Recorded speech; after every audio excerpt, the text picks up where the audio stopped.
philosophy can be made more approachable and accessible to the culture at large and to people who haven't studied it formally by really grounding it again in our own pursuit of meaning in our own lives, our own pursuit of questions worth asking, questions that motivate us to deepen our experience and to pursue learning.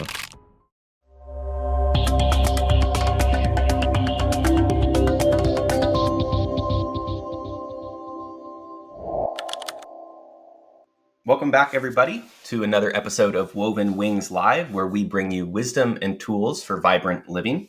I'm your host, Gabe Crane. I'm joined by my co-host, Rahul Didwania.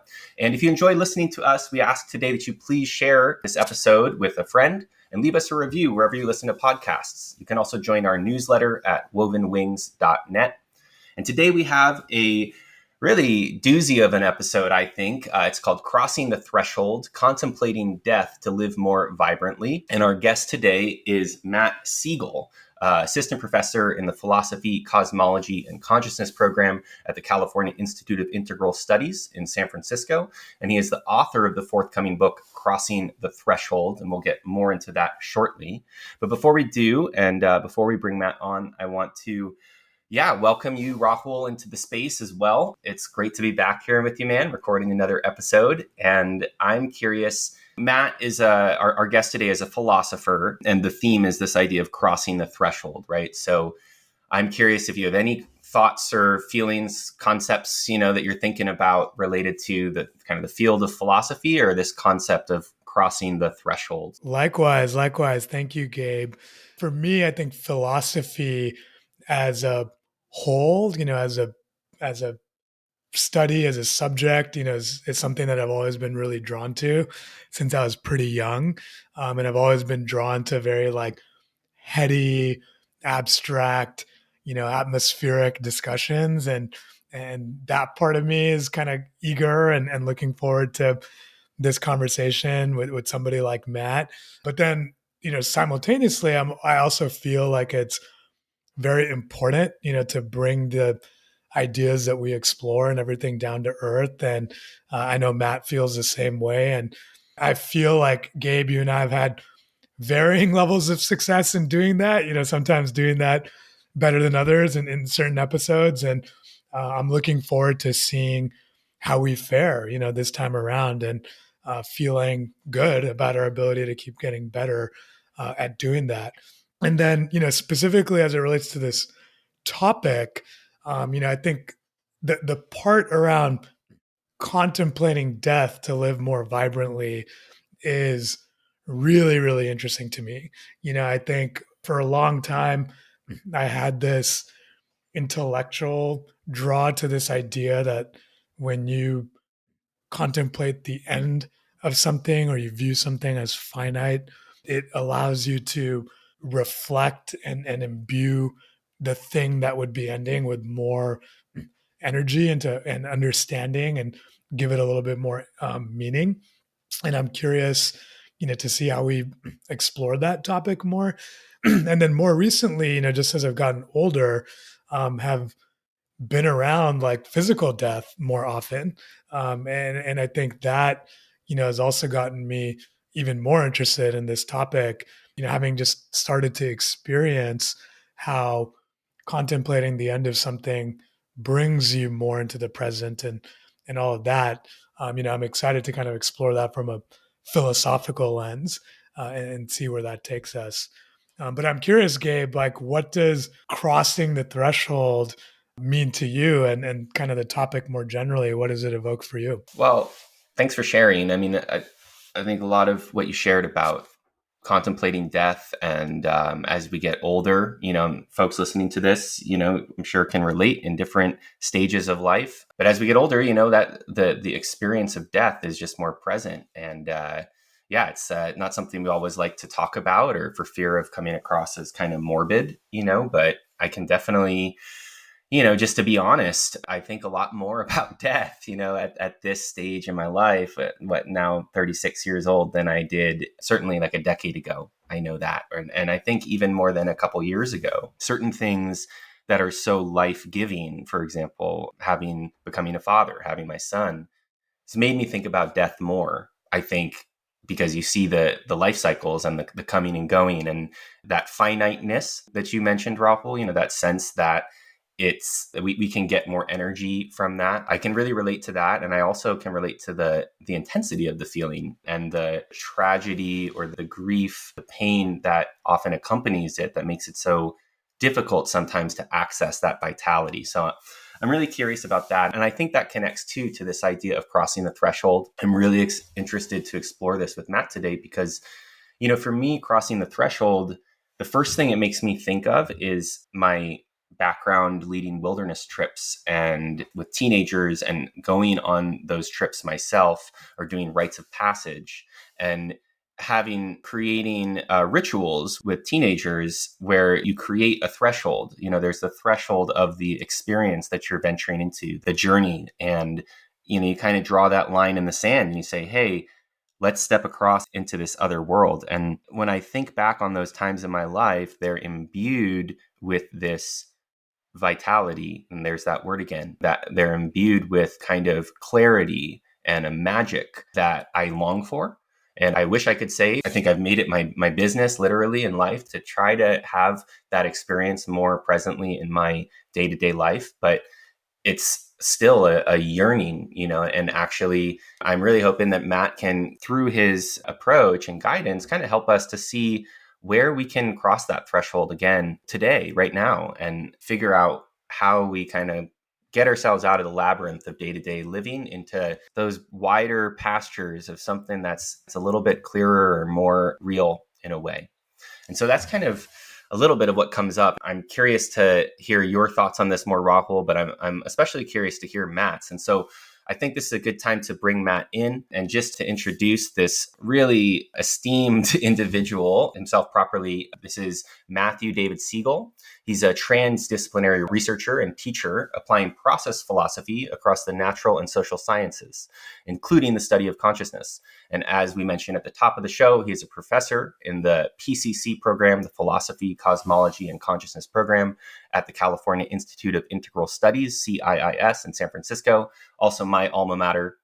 And he is the author of the existing book, Physics of the World's Soul, Whitehead's Adventure in Cosmology, and of the forthcoming Crossing the Threshold, Etheric Imagination in the Post-Kantian Process Philosophy of Schelling and Whitehead. And, as Rahul, as you said at the top of the show, it's a bit of a mouthful. And certainly for us, we're really interested to kind of help break that down and understand, as we're getting into this, what we can make of that and apply in our lives. And so on that note, Matt, thank you so much for being on the show with us today. Excited to have you here, and thanks for coming on. Yeah, hey Gabe, Rahul, it's a privilege and an honor to be in dialogue with you guys today. Just as a starting point, maybe we could start with that subheading, the subtitle of your book coming up, of Crossing the Threshold. I think when just a layperson, I'll consider myself that right now, when I sometimes encounter philosophical language, it just feels so foreign and different from my everyday language, even though it's also English, that I don't really know how I can relate to it, right? It immediately kind of shuts me down. I'm curious if you can kind of just try to frame for us in language that folks can understand what philosophy means to you and why you see it as important in developing our day-to-day life or our quality of life. Yeah, a good place to start. So, if you were to Google the word philosophy and check out a Wikipedia page or a Stanford Encyclopedia of Philosophy entry, just trying to define the term, you'd usually see that it's derived from the Greek, meaning love of wisdom, philia and sophia. And from there, you'd usually see a definition beginning with it's the systematic study of big questions about knowledge, existence, the universe as a whole, logic, and so on. And I think that's a fine place to start, but in line with, the way that Rahul and you are trying to give me the opportunity to ground philosophy in everyday life, and to show its importance for living vibrantly, as you guys like to say on this podcast, I would say that really before philosophy is a systematic study of the big questions, the sort of generic questions that seem to be somehow given. Before that, I think philosophy is really about this deeper sense of learning how to ask our own questions, questions that are relevant to us as individuals and that have a more existential import, and that once asked open up a kind of portal into life and into a way of life. So rather than just being given questions by others or by a textbook, I think philosophy in this more original, existential, and indeed ancient sense, it's a way of life. It's a way of coming to ask our own questions and to orient our lives around our answers to those questions. And sometimes these are questions that only we can pose to ourselves. For example, who am I? No one else can answer that for you. And I think that's sort of a very personal and perhaps transpersonal, when you attempt to go about answering it, that sort of question, who am I, is really relevant to a more generic question like, what is nature or what is reality?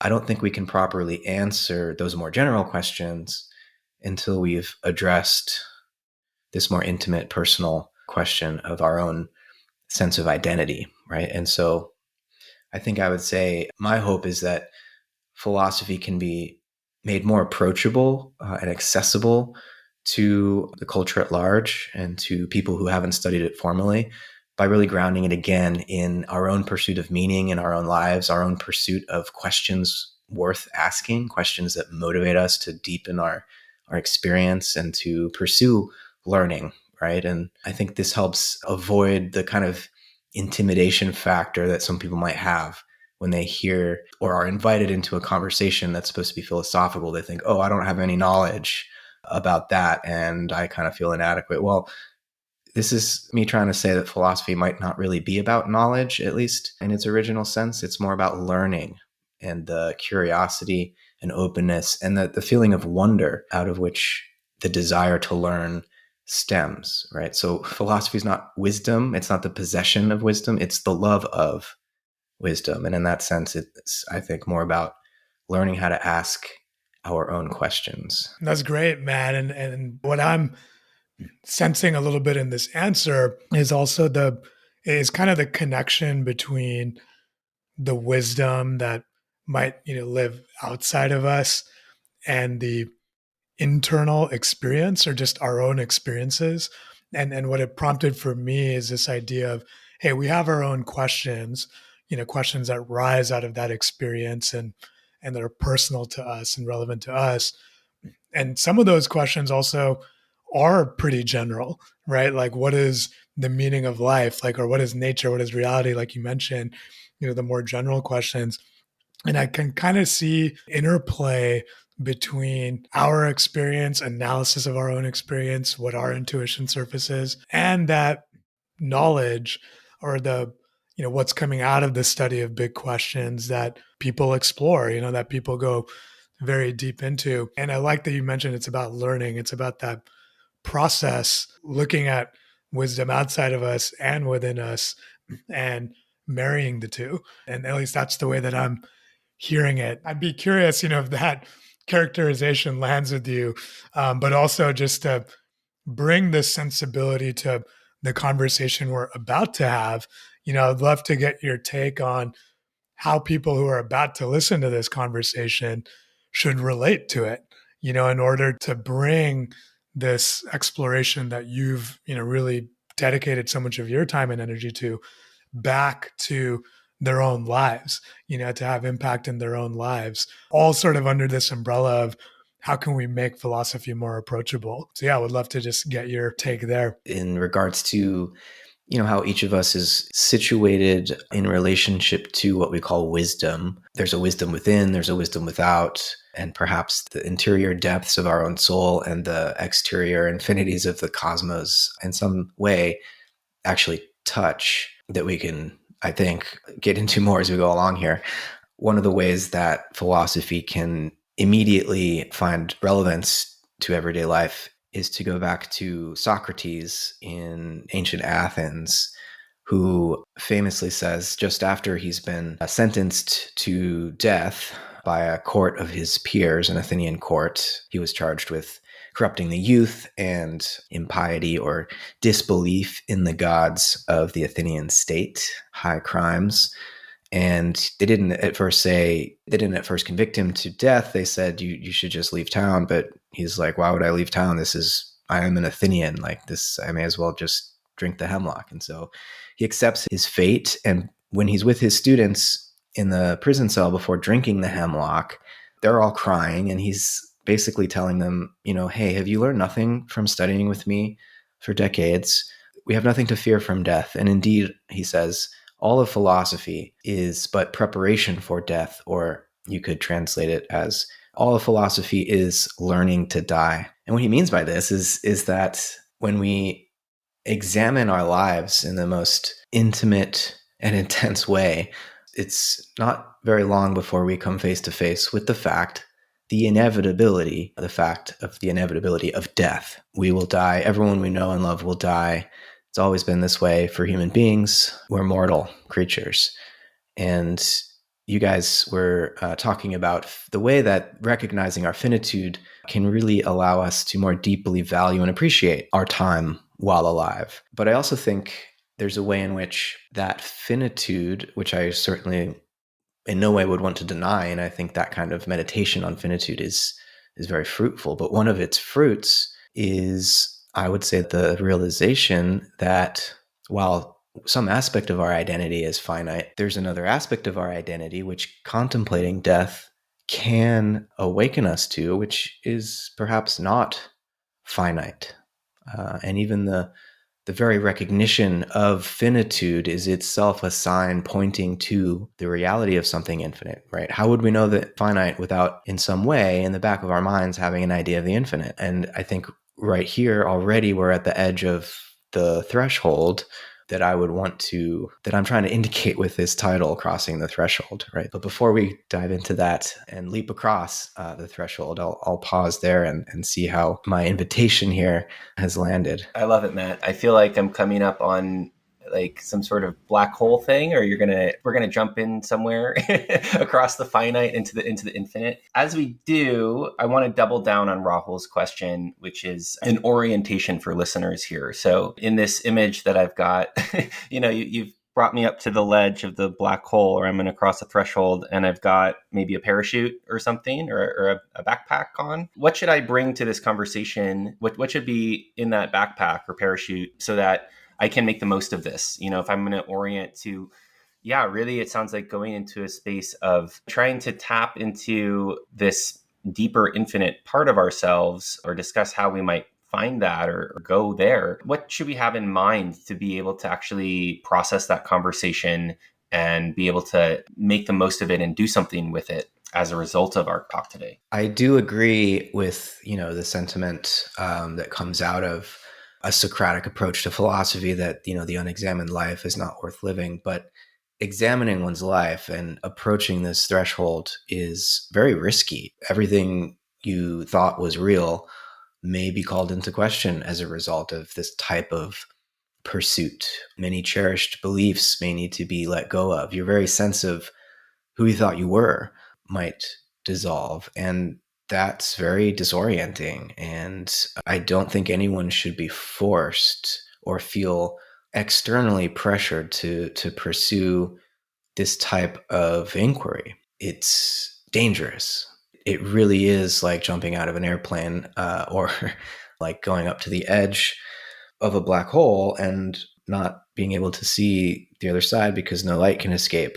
I think it's important to be prepared and to feel like you have no choice but to pursue this type of inquiry. I think those of us who have the philosophical itch, let's say, feel the lure and the pull of these sorts of inquiries in a way that is strong enough that it really becomes both the anchor but also the center of gravity of our whole existence, our whole lives. But people are at in different places and engage in the mystery of being human in different ways, and this isn't for everyone, right? And so I guess I'm putting a warning label on philosophy. I love that, Matt. One of the things that Gabe and I talk about a lot on this show is this idea of being ready. Like for any of these explorations, coming in with an open mind, feeling sort of stable enough to enter this place of disorientation and to take it all in and to, make it our own. And, very much hearing that here. And with that, I think I am feeling ready, and I think I'm eager to get into it. So, as we've been kind of tiptoeing towards it in the interest of taking that leap, I'd love for you to just tell us, like, at a high level, what does it mean to cross the threshold? And as you go into it, if you can also build towards providing, an example to really like ground it for us, I think that would be great. Sure. As a general comment to situate us and your audience, anyone listening, to our sort of historical situation as people living in what we call the modern world, for most of human history, the vast majority of people across all continents have not believed that death was the end. And the idea that the human being and human experience, human consciousness is limited to the physical body or brain, and that it just sort of winks out of existence when the body and brain cease to function. It's quite a weird belief when placed in historical context, right? Every human culture for tens of thousands of years of history has had some, we would say nowadays, belief in an afterlife, but maybe had some experience of, I might prefer to say, or intuition of, because the point of, the statement earlier I shared from Socrates that philosophy is learning to die, the whole point of it is that we can in some sense die before dying, that we can die experientially, that we can die symbolically, perhaps, before our physical body actually ceases to function. And there's a sort of not just a taste of what comes beyond that threshold, but, we're just catapulted into it. I think that, to get at a concrete example of this, as you guys were introducing this episode, you were talking about how death becomes more relevant as you age. It's very easy when we're young to think we're invincible and to imagine that life just goes on, and there's certain thresholds that we pass in life as we get older and we gain more responsibilities. We become more rooted in something that's been actualized and that has a kind of inertia and weight, and in taking on these responsibilities, there's a sort of field of possibility that narrows when we look ahead into the future, that, when we were younger is just like so full, like life is so full of possibilities, and I can be anyone and I can pursue this goal and that goal. And, as we age, that narrows. And that can, from the perspective of a younger person, maybe seem like a tragedy. Like, I don't ever want to grow old. I don't ever want to let go of this open field of possibilities and freedom. But as we age, we see that actually, if we go about it in a responsible way, well integrated way, the things that we gain by becoming more actualized, more incarnated, as it were, like relationships, perhaps we undertake the adventure of parenthood. We begin to be more embedded in a career path or in a community that we are of service to. And these networks of relationship that weave us into the world through our commitments to people and to certain tasks that we've taken on begin to be felt not as weights, not as somehow a closure of possibility, but rather as the realization and the manifestation of a purpose that will endure beyond just us as individuals. And this process of life growing older towards this event that we call death. And everybody goes through this. And I think there's nothing more immediately relevant to being alive as a human being than the contemplation of one's own death, right? And this becomes more and more obvious as we age, because we can't help but look at the life we've lived through the perspective of that portal of death. I think people can connect with the sort of narrative that I'm describing there, particularly if they're at the halfway mark in life, like I imagine the three of us are. I mean, hopefully, right? If we live into our 70s, and people who are older than us listening, I think can resonate even more strongly, perhaps. But the invitation here is not to get lost in some abstract idea or even some highfalutin sense of like ultimate transformation by leaping into this magical black hole. Because, we've been kind of building it up here. And I think that's appropriate because it is risky and dangerous and exciting. But it's also can be in some ways mundane. Like what's more sort of just matter of fact than death? It's all around us all the time, sometimes more closely and intimately felt if people we love die, but it's just a fact of life, right? The fact of life, you might almost say. So it's very common. And I guess I'm hoping in this discussion that we can make death a little bit less common, a little bit more uncommon and weird, because while it's there staring us in the face, I think our culture really has created endlessly many distractions to allow us to avoid actually deepening into what it would mean to live our lives from the perspective of death. Hopefully people can connect with this way that I'm trying to orient us. No, I really appreciate what you're saying there, Matt. I think if to put it in my own words of what I'm understanding, and can relate it to my own life, as life goes on, things narrow and we're forced to confront the reality of our own death, both our physical death, also the death of all those possibilities.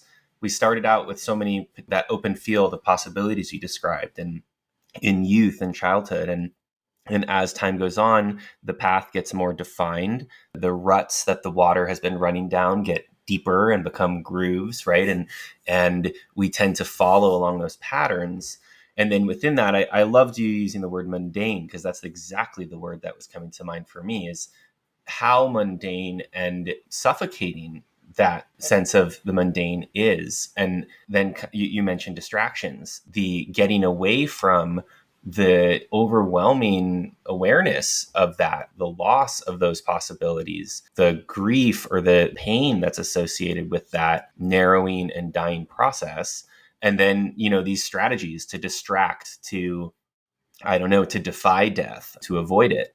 And what I think you're describing, and this is where so I'm curious if I'm tracking you correctly there. And then you're mentioning this concept of then what do we need to do then is this sense of dying before dying. I think that's what you're meaning there with crossing the threshold. And so I'm curious if you can speak to that. How do we do that, first of all? Where is this threshold, right? How do we find it? How do we practice dying before dying? Why do we do that? What does it give us? Is that some sort of balm or healing agent for that feeling of overwhelm and that feeling of loss and inescapability and mortality? Does it give us then a different way of showing up in the lives that we have? Give us a new perspective on that? Curious if you can kind of carry us forward from there. You're definitely following me, Gabe. Dying before dying is a way of talking about rites of passage, right? Or initiatory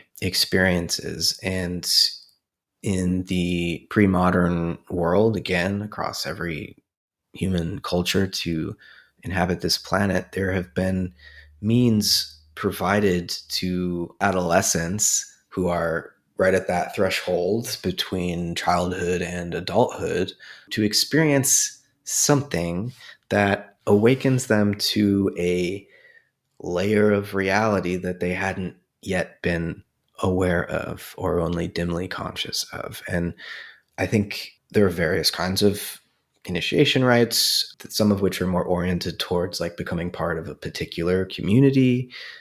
But I think for the purposes of this conversation and what I'm in my book is to talk about a more universal kind of initiation that would be not to a particular community or cultural group, but an initiation into the deeper meaning of human existence.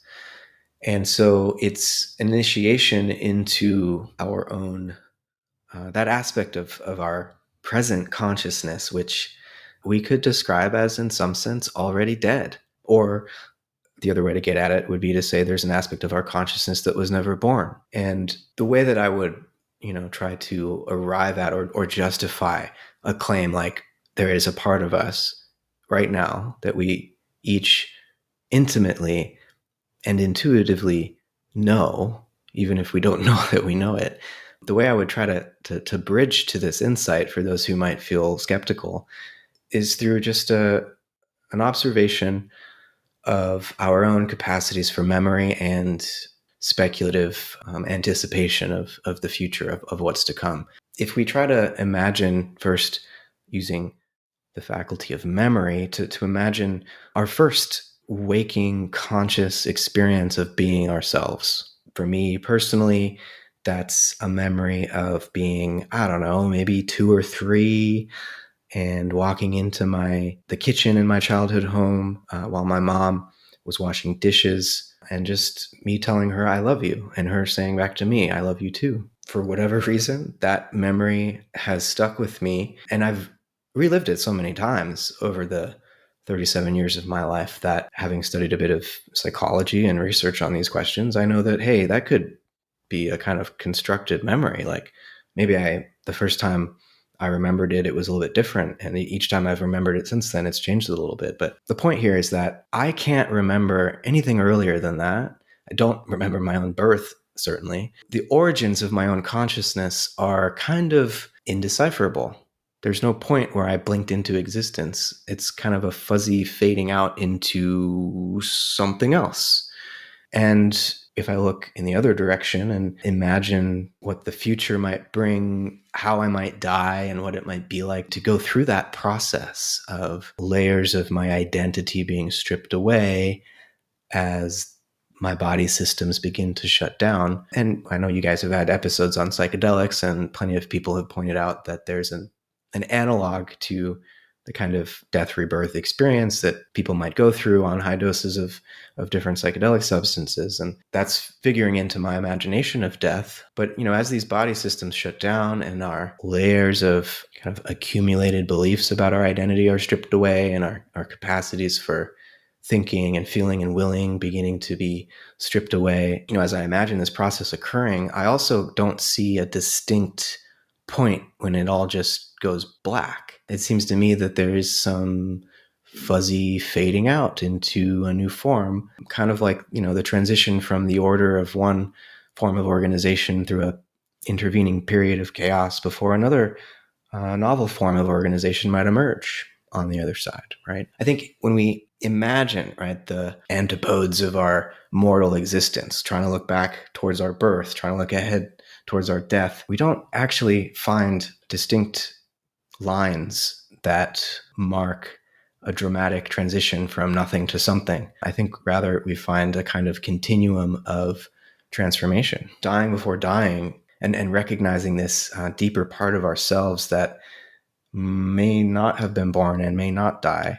I think we begin to recognize how to access that kind of insight just by thinking about our own lives in this way. This is really fascinating. And I want to play back some of the things I'm hearing and then try to get a little bit closer. So, I think we kind of started talking about death, right, as a physical phenomenon, but have also been expanding, continuing to expand what that means, and this idea of dying before dying. Like what I'm hearing is any given point, you can take in your life or across any sort of continuum in time, and you can say, hey, like there was a death of something right before entering the next moment. And one such threshold is the death of our physical body that we've kind of all anchored on and seen and experienced. The other one we've been talking about is death of a particular identity. This idea of, hey, like I was at a certain point, I viewed the world as having all these possibilities and seeing, all these different routes. And as life progressed, certain roads closed, maybe other new ones opened up, and that closing of roads could be a death of a particular identity, and opening of other roads can be maybe a birth, of something, or an emergence of something that's already there within us. And then kind of what I'm continuing to extend this to is, I think, I have limited understanding of this, but I believe in like Buddhism, they talk about how, this idea of every moment is both a death and a rebirth, right? A death of who we were the moment before and a birth of who we are in the present moment. And, I'm just again thinking, okay, like I'm seeing that continuum of death. And what I'm hearing is there's a way to examine that and to be conscious of it and to bring ourselves into examining it in a certain way or through certain tools. And at the same time, there's a part of me that's like, I guess, continuing to hold on to the more, call it, present day way of looking at death, right? This feeling that, hey, I think what we're talking about is all simulation, right? Simulation that we can create this feeling or create these narratives that allow us to look at a moment or an identity or whatever as a form of death. And really, like, I don't know, it's like, even when you talk about, Matt, like the fuzziness of, memory and kind of your first memories and what was before that. And I'm like, okay, like I feel like I could present a neurological or biologically based argument for why that is. And I guess that's where some of that skepticism lies, right? Of like, is that really death, the rebirth, or are we just calling it that? And actually, capital D death, is that winking out of existence that you were alluding to, Matt? I'm not even sure what the question is here, but I kind of wanted to share out loud what my interpretation of all this is. And I'd be curious, Matt, for you to kind of comment on this and to just see like, hey, am I looking at this the right way?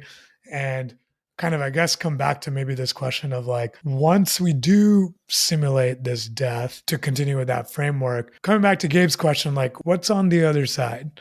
What does that give us to enter this new way of looking at infinitude, as we've been talking about? Because actually there is no death, maybe it's a paradox.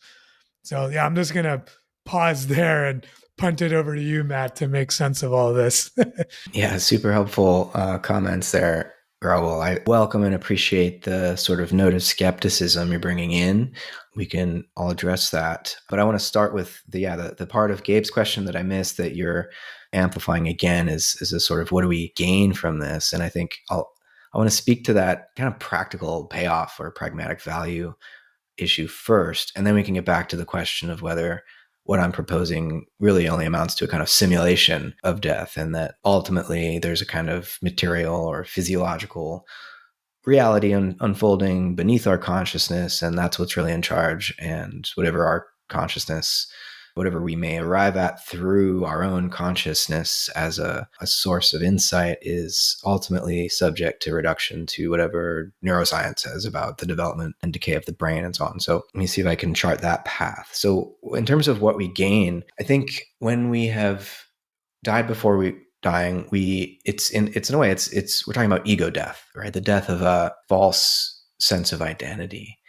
And this is really important just for our for social reality and the possibility of living together peacefully, as in a way that respects the freedom and agency of individuals, and also that respects our responsibilities to one another in the context of the communities that form us. And I think if we haven't died to our false sense of egoic identity, that when we're locked in that identity, we think that ultimately if we're just this separate sense of self that's limited to the brain that winks out of existence when we die, then the highest value for me is ultimately my own gratification and pleasure and aggrandizement while I'm here, because after I'm gone, it's as though the universe never existed. In order to actually live together in a peaceful and mutually enhancing way, it's essential for at least the majority of human beings to overcome that false sense of egoic identity, or of the false sense of being just a body-bound, skin-encapsulated ego, right? As Alan Watts once put it. Until we have died to this sense of ego identity and contacted something transpersonal, something that is very real and very much not limited to just me, I think we have a much harder time being empathic, a much harder time being able to take the perspective of other people.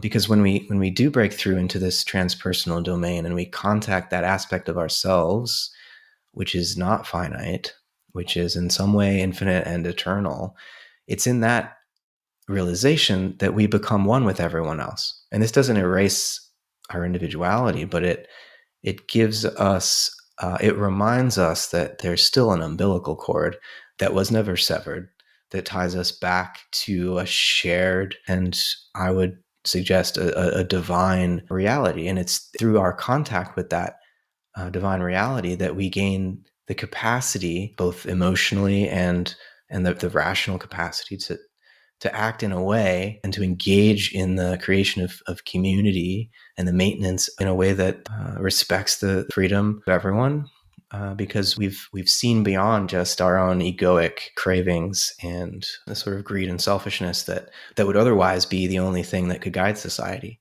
Right? If everyone believes that the ego is all that we are and that it winks out of existence at death, I don't see too many resources for justifying any sense of ethics or social solidarity beyond just the capitalist profit machine. So that's the payoff, one possible payoff, I think. But there's also this skepticism of, okay, so what if it does make us, give us some motivation for or justification for this higher kind of ethical form of action and interaction with others?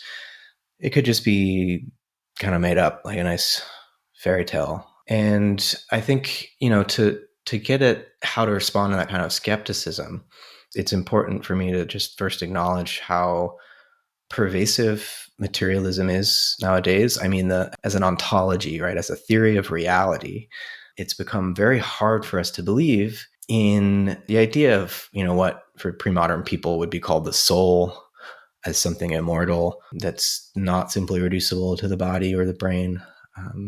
People who believe in these sorts of things are dismissed as superstitious and silly and anti-scientific. But I think there's a way of understanding the rise of modern science and modern scientific materialism that allows us to see how the sort of interpretation of that science that leads to materialism is a choice, and there are other interpretations that are no less scientific. In many ways, this sort of alternative interpretation of what natural science has revealed to us is what I am attempting in so much of my work. I mean, in this book, Crossing the Threshold, in the prior book, Physics of the World Soul, I'm trying to engage deeply with natural science to show how everything we know about the brain, everything we know about biology and chemistry and physics and physical cosmology can be elucidated and interpreted in an organic and ensouled way. And that interpretation is no less justified and I think ultimately more coherent than the mechanistic or materialistic interpretations of those. And so, I think it's important to put scientific materialism in its historical context and to understand how there are other metaphysical possibilities, which is to say there are other means of giving ultimate interpretation to the data and the theories of science. And that when we open up our interpretation of science in this way, I think we're less locked into this view of anything spiritual as just make-believe, feel-good fairy tale, and instead invited to consider that all the things we learn from modern science and all of the wisdom accumulated over thousands of years by ancient spiritual practices, that these are actually compatible. And the challenge is to find the most consistent, coherent, and adequate interpretation of this compatibility. Right. And that's the conversation we should be having, I think, rather than just presupposing natural science is just equals materialism. I don't think that equation is quite justified. Really, really fascinating. And I actually want to put a bookmark on this particular part of the conversation, because I think, as you were saying, Matt, I think that this relates to really kind of the essence of your work. That would be really interesting. Rahul, let's talk about this again off air, but I think it'd be really cool to have Matt back to explore this more deeply. What is that kind of sense of materialism and kind of some of the assumptions or common assumptions that are made in our culture today, and what are the roots of that, and what's exactly the alternative that you're proposing or part of a movement Matt, of folks and thinkers who are proposing something different. But in interest of time and where our conversation has gone today, I think I'm going to just put a bookmark on that and hope we do go into that. And I want to bring us just continuing on this process of contemplating death and crossing the threshold. You mentioned, Matt, the value of the inquiry. What does it give you? And you mentioned this kind of higher ethical framework for relating with others, get out of my egocentrism to be able to actually realize that my actions, for example, will live on longer than me, even if I'm gone, to aspire to participate in life with others in a way that is more compelling or more meaningful, more compassionate. I want to share too that I felt personal value starting to come through as you were kind of taking us into that, imagination of our death and our physical systems shutting down, and then having this sense of connection to something infinite or beyond that. I felt a sense of comfort, and it was a light one. It reminded me of something familiar and tracks back to what so many different guests we've had on this show have said. Recently thinking about Bill Richards coming on our show and talking about sacred knowledge. It just felt like as you're speaking, this contemplation is putting me into this place where I'm getting closer to that part of myself, a comfort in stepping out of my everyday woes and challenges. And then on the other hand, that feeling of comfort was there and possibility. And I could see that there was kind of a sense of liberation inside that. And I could see how that could blossom in the directions that you're describing of really changing what it means for me to be going through my day to day, changing the way that it makes me show up in my interactions and conversations with other people, changes my relationship to service and being helpful to others beyond myself. But then on the other hand, as I feel into all that, there's also this sense of panic and dread, this kind of awful, awesome dread of, I think I mentioned that of death earlier, but of also, I think, having to go through some process of renunciation or loss of myself. I think we all do this. I certainly do this. I get so caught up in my own trip of what it is I'm trying to accomplish, who I am, what I'm doing, my wins and losses, my successes and failures, and it all matters so much to me. And this fear of not having enough time, I guess, or not fulfilling whatever that identity was wanted to accomplish. And I'm also kind of hearing Rochel's comment about that doubt as another experience that's in relation to that potential comfort. I guess I'm thinking of that comfort as maybe something that's on the other side of that threshold. And then these emotions or these stances, rational stances that keep me on the other side of being able to touch that. And so I'm curious if you have any advice here. I've shared a little bit of mine. There's lots of different ways that we kind of stop ourselves from opening up to this or being able to touch what's on the other side or suppose that there is a threshold or something there to touch. What can we do? Help us please to think about how do we get over ourselves? How do we tune in with this to be able to access and connect with what's so valuable within this more easily? Yeah, it's really great, Gabe. And, I think of Buddhism again, and, Raoul brought up the ways that reincarnation can be interpreted not as like between one life and the next sort of deal, but just moment to moment. We are dying and being reborn. There's also in Mahayana Buddhism the idea of the bodhisattva who is in a way uncomfortable with the comfort that you're describing, which I totally agree with you that touching that, the infinite sort of substratum out of which we arise and into which we perish as finite individuals, like touching that is profoundly comforting. It's just like being immersed in pure love and just being totally safe. But there's a way in which dissolving into that kind of nirvanic experience is still unsatisfying. Why is that? And the whole idea of the bodhisattva's vow is that for some reason there's a discomfort with the comfort.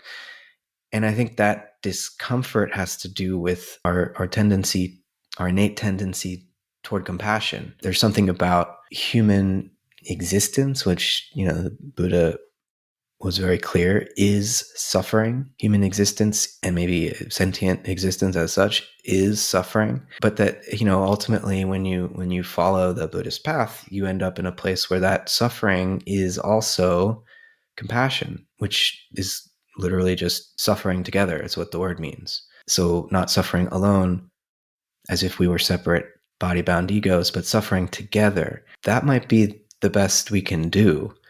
And contacting the comfort of the infinite is a resource, right, for us to, it's a well for us to drink from. But like the Bodhisattva, I think that the real purpose of all of this is compassionate action. And for some reason, somehow, by some miracle, there's not just eternity. There's not just infinity. There's a finite temporal world and a historical process. And for whatever reason that I think, a reason that, as we contemplate all the things we've been talking about, we might slowly gain more insight into, this divine infinite reality chose to incarnate into finite historical time. And so as compassionate beings striving to become more awake to this process of divine incarnation, I think our real task here is to bring more love into the world. And all of this inquiry that I've been sharing, that we've been discussing, I think is oriented toward that aim. We can do this in big and small ways. And sometimes it's really the small acts of compassion that I think end up contributing to a better world. And when we get lost in grand visions of world transforming actions, sometimes we end up doing more harm than we intend. And so it's really not asking all that much. And well, in some ways, it's asking everything. It's asking you to give up your sense of a separate egoic existence. But in another way, it's just asking you to engage with other people and all sentient beings compassionately. In what you just said, right, I can feel a lot of connection back to conversations that Gabe and I have had, on this show and otherwise. And, starting first with this idea of paradox, right? And this idea, and you mentioned this earlier, of how it can be both and for the, idea of infinite divine, existence, or just infinity, and this idea of finite temporal existence, and how one way to look at it, what I'm seeing is kind of as like level one thinking, is that it's either or, right? You either have to be bought into this abstract idea that, everything is one and everything's infinite, or the idea, the materialistic scientific grounding of things come and go, it's all, temporary. And really what I'm hearing in the way you're talking about it is it's both, right? It's both and yet another paradox to really contemplate and to integrate and to see how each one supports the other, right? You said earlier, we only have a sense of the infinite because we have a sense of the finite, and vice versa. And I think that's the really powerful idea, to surrender to each side of the equation and to see how they actually support each other. The other kind of big thing that I took away from the way, you've been talking about things is it's been very interesting to see how we started in this very kind of heady philosophical thing. And obviously that's how we framed philosophy. And I think philosophy is often considered very intellectual and ideological, versus quote unquote spiritual or religious. But the way that you were just talking about it, and I feel like we've been building gradually more and more in that direction, to me was very evocative of the spiritual language that we often come back to, on this show. And that's very central, I think, to the Woven Wings idea, like that the idea of interrelatedness, of connection, of love, of compassion, and how that is part of, you even use the word awakening, that's part of the awakening that we're all hopefully on the doorsteps of, right, as a global community.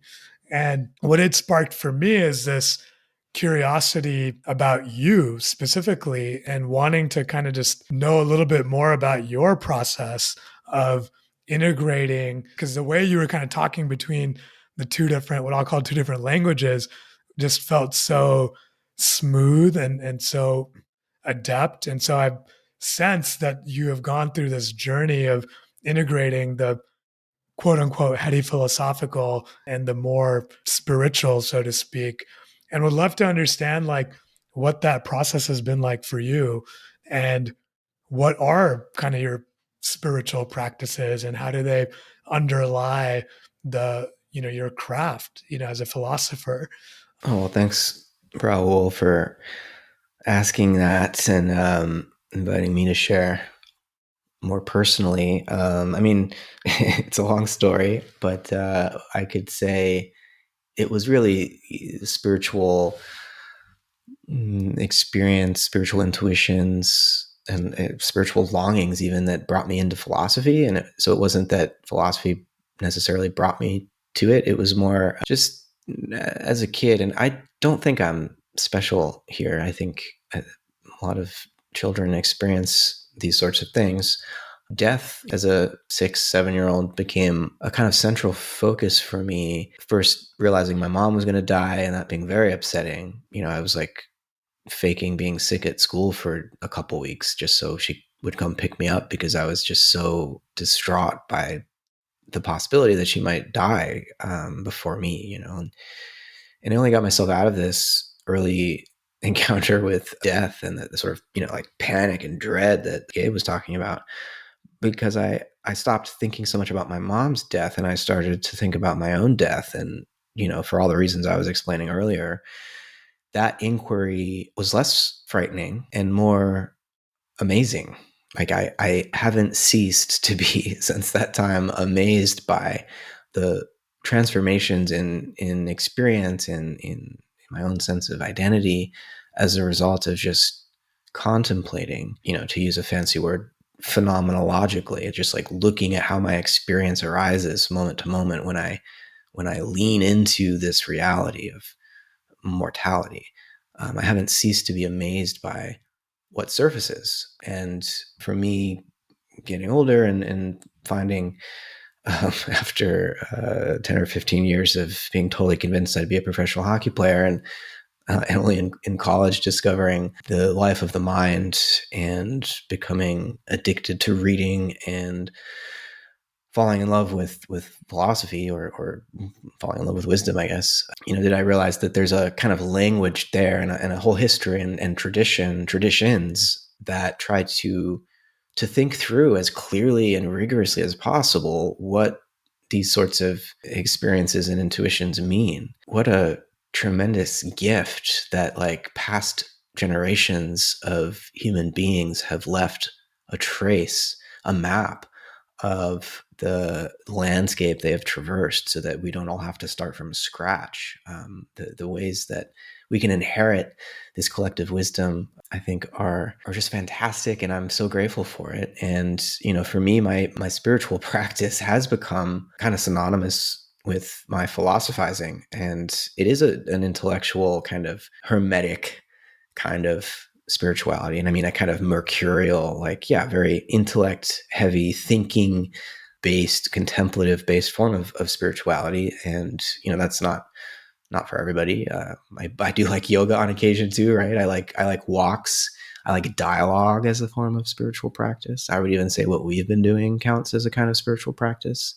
But, for me, I'm most at home in engaging in what we call thinking in a way that is intuitive and meditative and contemplative, and that shapes me and allows me to engage in, I hope, more compassionate action. I'm definitely rooted in philosophy as a way of life and philosophy as a spiritual practice, which, again, in my own sort of indigenous European and Judaic ancestry is to be inherited. And so I didn't always connect with Jewish and Christian mysticism. Like if we get into the sort of beyond the philosophy into the religious influences on my own spirituality, I didn't connect with that until a bit later in life. I was, as a teenager and in my early 20s, more interested in Asian mysticism and spirituality, Buddhism and Zen and Taoism and Hinduism. And it wasn't until a bit later that I discovered there's also an esoteric mystical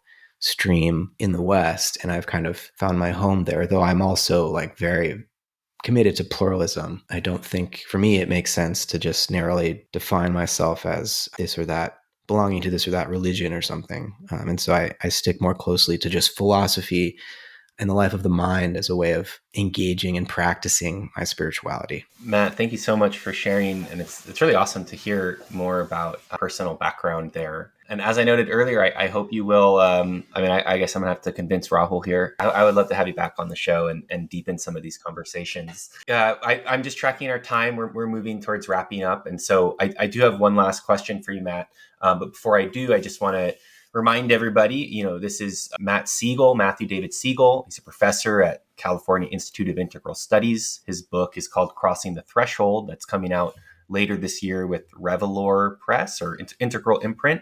And also, I forget if I mentioned this at the top of the show, but you can follow his work at footnotestoplato.com. That's footnotes, the number 2, Plato, the philosopher.com. You can follow a lot of continuations and connections to this, what Matt shared with us today. On that note, Matt, I just wanted to say, hey, man, thank you so much for coming on the show. It's been really rich. I do feel we often talk about our show for Rahul and I, the experience, and for folks listening to it as a form of some sort of spiritual engagement and practice. And I can just say that today, I definitely felt that myself, go a lot of different places through our conversation, and just really, really grateful for that. My last question, and maybe I'll just open it up, see if Rahul, you want to add anything, or Matt, anything else you want to say, but my last question to you, Matt, would just be, as we close out, if you have a prompt or a guide for folks listening to this of something specific that they can do, an inquiry or an action that they can take into their own life and kind of continue